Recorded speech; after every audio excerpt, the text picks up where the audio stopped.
Bienvenue sur un nouveau départ, le podcast de ceux qui veulent recommencer. Je suis super heureux de te retrouver en ligne un mois après, toujours pour te partager ce message d'espoir.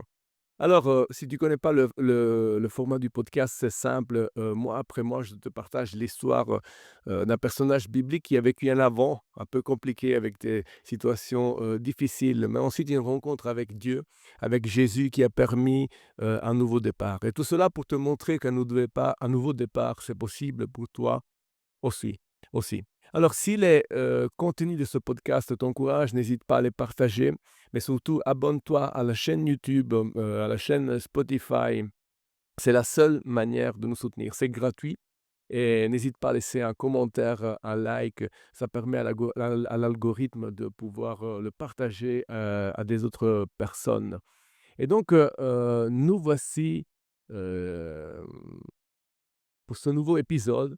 Après avoir parlé de personnages bibliques comme Moïse, Gédéon, Ruth, Naomi, aujourd'hui, j'aimerais parler de toi et avoir un focus sur toi et sur ta vie. Parce que comme il me dit souvent un ami très proche, nous sommes le plus grand projet de Dieu. Tu es le plus grand projet de Dieu. Dieu a donné son Fils Jésus-Christ pour toi et pour moi. Donc, quand on parle de nouveau départ, on parle aussi de nouveaux projets, de nouvelles idées. Et donc, si Dieu a mis un nouveau projet en toi, dans ton cœur, cet épisode est pour toi. Si Dieu te pousse à entreprendre un parcours d'études, si Dieu te demande voilà, d'aller plus loin dans ton ministère, écrire un livre, pourquoi pas, composer une chanson, lancer un nouveau business, fonder une famille, c'est aussi un projet. Cet épisode, c'est pour toi. Parce que, comme le titre dit, je te donnerai trois clés indispensable pour un projet gagnant. Et pour faire cela, c'est pas mes idées parce qu'avec mes idées, on n'ira pas trop loin. Mais pour faire cela, on va s'inspirer du plus grand projet jamais accompli. C'est pas l'arche de Noé parce que c'est pas un projet humain, mais c'est un projet divin. Et c'est le projet de Genèse 1. Donc pourquoi s'inspirer de ce projet? Ce projet de Dieu, de la création? Parce que nous avons un Dieu qui est créatif. Le premier verbe utilisé dans la Bible, en Genèse, c'est le verbe «créer». Au commencement, Genèse 1:1, Dieu créa le ciel et la terre. Donc, à partir de là, on a 31 versets où Dieu crée le ciel, la terre, la lumière, la mer, les arbres, les animaux, l'homme et la femme. Donc on a un Dieu très, très créatif et donc pourquoi pas s'inspirer dans nos projets à ce Dieu qui a créé ce monde incroyable et nous a créés aussi. Donc 1 chose, parce qu'on a un Dieu créatif. Deuxième chose, parce qu'on a été créé à son image. Versets 27 et 28, toujours du chapitre 1, Dieu créa l'homme à son image, il les créa homme et femme. Homme et femme, nous sommes créés à l'image de Dieu. C'est pas une image extérieure, c'est pas esthétique, mais en gros, c'est Dieu nous a transmis ses capacités, ses qualités, son intelligence, ses attitudes. Il nous a transmis son intelligence. On est capable de créer, de réfléchir comme lui, hommes et femmes. Et il dit aussi dans ces versets, remplissez la terre, soyez féconds. Soyez féconds, ça veut dire, au-delà d'avoir des enfants, ça veut dire aussi être capable de produire.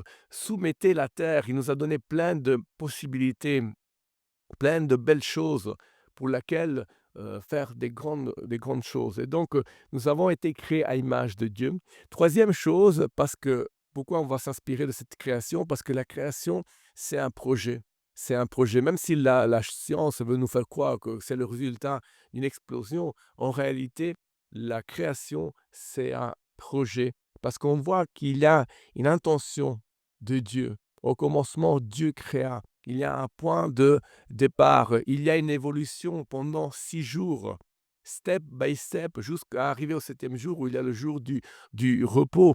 Mais surtout, il y a un grand final. Ce qu'on voit autour de nous aujourd'hui, ça suffit de sortir à l'extérieur pour voir le monde magnifique qui nous entoure, que malheureusement parfois on détruit, mais c'est le résultat final d'un gros projet. Donc, laissons-nous inspirer de Genèse 1 et voyons ces 3 conseils.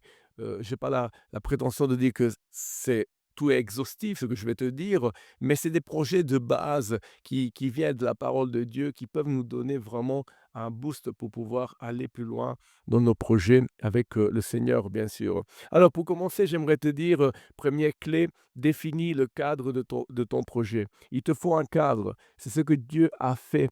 Au commencement, Dieu créa le ciel et la terre. Donc il met un cadre et tout ce qui arrivera après, les animaux, les arbres, les poissons, l'homme et la femme, tout peut évoluer dans ce cadre parfait qui est le ciel et la terre. Imagine-toi, s'il n'y avait pas un ciel, s'il n'y avait pas une terre, il n'y aurait pas eu cette opportunité de mettre dans ce cadre l'homme, la femme, les animaux, la végétation, heu, c'était impossible. Donc il y a besoin de mettre un cadre. Donc qu'est-ce que je veux dire concrètement, avec cela? Si tu as un projet, il y a besoin de mettre un cadre, de définir ton cadre. Alors la première question à se poser: est-ce que l'objectif que je veux rejoindre, est-ce que le projet en soi honore Dieu? C'est la manière de mettre un cadre. Ce que je fais doit honorer Dieu. N'importe quel projet, que ce soit familial, que ce soit à niveau ministère, que ce soit dans le monde séculier, dans le business, doit toujours honorer Dieu. Il doit toujours apporter un témoignage de son amour pour les hommes et surtout, il doit apporter de l'espoir. Si par exemple, je prends ce projet de podcast, il honore Dieu. L'objectif, c'est honorer Dieu, transmettre de l'amour, faire comprendre à celui qui m'écoute qu'il y a un Dieu qui l'aime et qu'il a cet espoir pour pouvoir, redémarrer. Donc, mets un cadre, mais surtout sois sûr que ce que tu vas faire est en ligne avec, la parole de Dieu, avec les principes que la parole de Dieu nous donne. Parce qu'il y a des limites à pas dépasser, des limites qui après nous font tomber dans le péché. Si on prend par exemple le cadre du podcast, je te parle de la parole de Dieu, je te transmets des principes bibliques, mais il y a aussi des limites. Je ne peux pas mettre en avant ma personne, je ne peux pas me glorifier, je ne dois pas chercher la gloire, je risquerais de tomber dans l'erreur, dans le péché. Donc, tu vois comme on peut mettre un cadre biblique à nos projets. Si on fait quelque chose, par exemple concret, tu veux rentrer dans le ministère, magnifique. Alors mets le bon cadre, rentre dans une église locale, soumets-toi à la parole de Dieu, soumets-toi à Dieu, soumets-toi à un pasteur, à une autorité établie. Sers Dieu dans les petites choses, cherche sa gloire et tu verras que jour après jour, mois après mois, année après année, Dieu t'utilisera d'une manière puissante. Est-ce que, par exemple, ton projet maintenant, c'est un projet de travail? Magnifique. Étudie à l'école, forme-toi, lis la parole de Dieu, fais quelque chose qui puisse honorer Dieu. Si on parle de travail, je pourrais, par exemple, jamais me lancer dans un business de salle de Paris, par exemple, où il y a, parce que je sais que ça ne serait pas conforme à la parole de Dieu. Je sais que les paris, même si c'est quelque chose réglé par la loi, ça peut détruire la vie de certaines personnes. Certaines personnes qui tombent dans un vice, ils commencent à dépenser, dépenser, dépenser jusqu'à se détruire financièrement, détruire leur famille. Est-ce que je veux lancer, un business? Mets les bonnes bases. Assure-toi d'avoir les compétences, mais aussi de lancer ton entreprise avec des collaborateurs qui ont tes mêmes valeurs, qui ont ta même éthique spirituelle. Est-ce que tu veux fonder une famille? Magnifique projet, bien sûr, mais mets un cadre. Cherche quelqu'un qui aime le Seigneur, cherche quelqu'un qui veut servir le Seigneur avec toi, cherche quelqu'un qui, demande à Dieu, quelqu'un qui avec elle, avec cette personne pouvoir éduquer tes enfants selon la parole de Dieu. Tu vois comme il y a un cadre à poser dans chaque projet. Dans l'épître de Jacques, Jacques résume très bien tout ce que je viens de te dire. Au chapitre 1, verset 22 de Jacques, il est écrit: «Mettez en pratique la parole et ne vous contentez pas de l'écouter. en vous trompant vous-même par des faux raisonnements. Dieu nous parle, Dieu nous nous conseille, Dieu nous montre comment vivre quelque chose de magnifique, mais il ne faut pas simplement écouter, il faut mettre en pratique. Deuxième conseil que j'aimerais te donner, ne te sens pas dépassé. C'est normal, quand Dieu met un projet dans notre cœur, si je pense en podcast, je me rappelle quand j'ai eu l'idée, je me sentais dépassé par la technologie. J'ai jamais fait des vidéos, j'ai jamais enregistré avec avec un micro, mais petit à petit, les choses se sont mis en place. Au début, c'est normal de se sentir dépassé. Si on prend le projet de Genèse, au verset 2, il est écrit que la terre était informe et vide. Informe, ça veut dire, dans le texte, originel hébreu, ça veut dire qu'il y avait le chaos. Rien était. C'était une masse informe. Mais de cette masse informe va sortir quoi? Le monde magnifique qu'on connaît aujourd'hui. C'est la même chose quand il y a un enfant dans le ventre, quand il vient d'arriver. C'est une masse informe, mais quel magnifique résultat après 9 mois. Donc c'est normal. Même dans le projet de Dieu, il y avait quelque chose d'informe, de vide, il y avait le chaos. Mais, verset 2, il y avait des ténèbres. Il y avait des ténèbres, oui, c'est clair, mais à la surface de ces ténèbres, à la surface de l'abîme, il y avait l'Esprit de Dieu qui planait au-dessous, au-dessous de l'eau. Comme tu sais, je suis italien et parfois, il y a des sons, il y a des choses, c'est pas tellement évident pour moi, mais j'y essaye, on y arrive. L'important, c'est de se faire comprendre. L'Esprit de Dieu était là. L'Esprit de Dieu était là. Si je pense à mes débuts ici en Belgique, Dieu m'avait donné un projet, un rêve. Je suis arrivé à l'école biblique et il y avait des points obscurs dans ce projet. Je me disais, Seigneur, après 3 ans, qu'est-ce que je vais faire? Je sentais que je devais quitter la gendarmerie trop tard en Italie, mais je savais que j'avais aussi besoin d'un travail. Et alors, Dieu me rassurait en me disant: «T'inquiète, ça va aller, ça va aller, ça va aller». L'Esprit de Dieu était là pour conduire les choses étape après étape. Et c'est pendant ces 3 ans que j'ai appris à parler en français. C'est clair que parfois je fais encore des erreurs, mais ça passe. Et c'est là que j'ai pu avoir mon titre, mon baccalauréat en théologie. Ce baccalauréat qui m'a permis de trouver un emploi. Le jour d'aller démissionner en Italie, j'ai trouvé un emploi comme prof de religion. Donc tu vois, le projet de Dieu était là, les questions étaient là, la confusion était là, mais l'Esprit aussi m'a poussé à avancer, avancer, avancer jusqu'au jour où tout était en place afin que la lumière soit.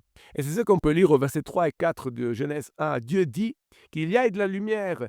Et il y a eu de la lumière. Il y a eu de la lumière dans mon projet.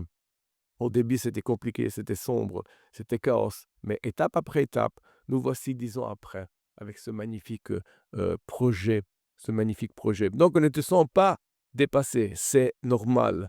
Laisse l'Esprit de Dieu faire, mais toi, simplement, suis l'Esprit de Dieu. Laisse-toi façonner par lui. Troisième conseil que j'aimerais te donner, c'est avance step by step. Je suis fan de cette phrase step by step. Je sais que parfois on voudrait les choses tout de suite, mais c'est les enfants qui veulent les choses tout de suite. Les hommes de Dieu, les personnes accomplies, remplies de l'Esprit de Dieu, savent que c'est un processus.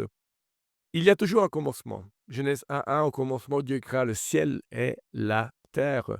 Mais il y a un accomplissement step by step. Si on regarde la création, à chaque jour, il y a la création de quelque chose. Dieu doit faire ce qu'il a prévu de faire. Jour 1, Dieu dit et fut la lumière.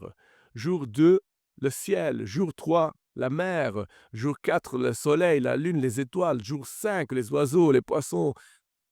Jour 6, l'homme et la femme. Assure-toi de faire les choses step by step, ce que Dieu te demande jour après jour.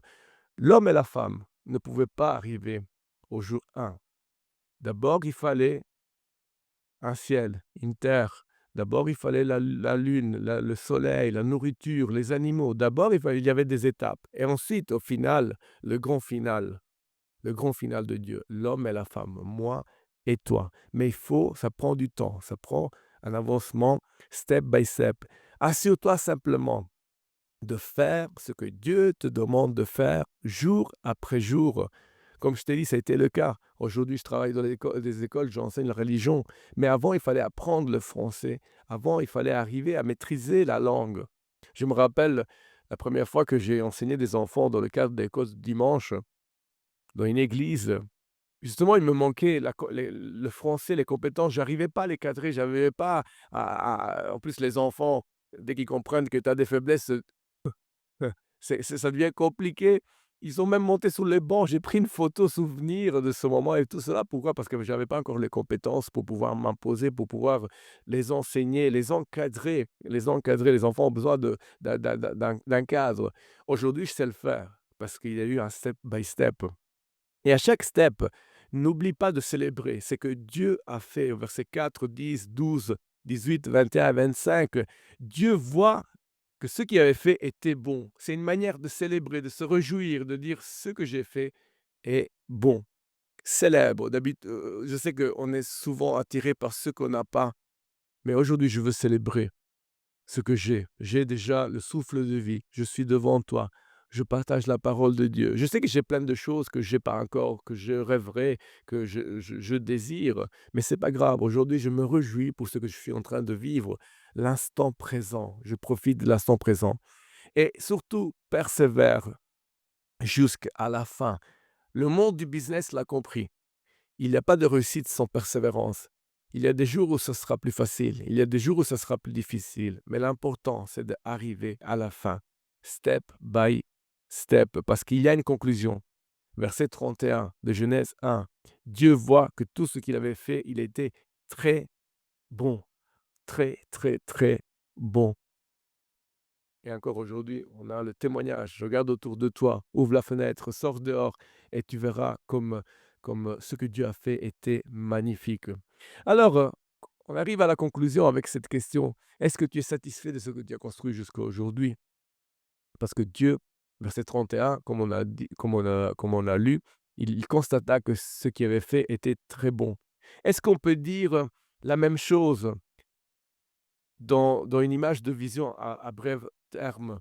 À la fin de chaque journée, est-ce qu'on peut dire: «J'ai fait ce que Dieu me demandait de faire»?